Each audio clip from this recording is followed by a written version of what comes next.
Gave you an exclusive behind-the-scenes look at work on NASA's Space Launch System happening at Marshall Space Flight Center.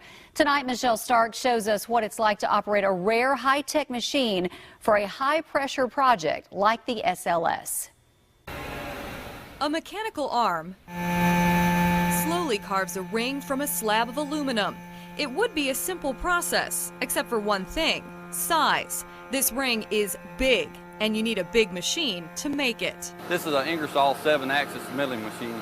Built in Rockford, Illinois, and assembled on site at Marshall Space Flight Center, this huge contraption is one of only a few in the world that could handle crafting a part for use in NASA's next-generation spacecraft. All of this information right here is read by the machine. Machinist David Osborne has the difficult task of controlling this giant machine and switching out parts on the arm that does this complex work.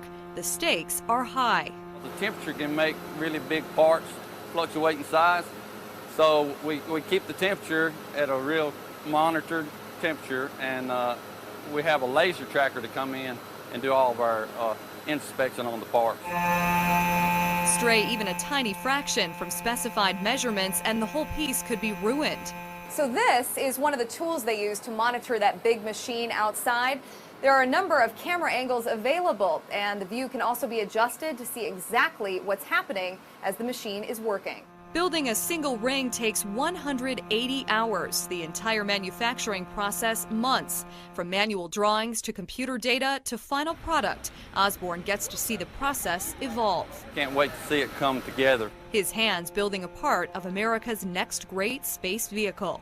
At Marshall Space Flight Center, Michelle Stark, WHNT News 19.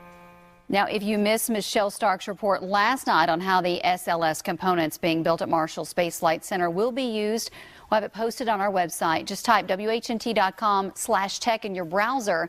Visit our Tech Talk webpage.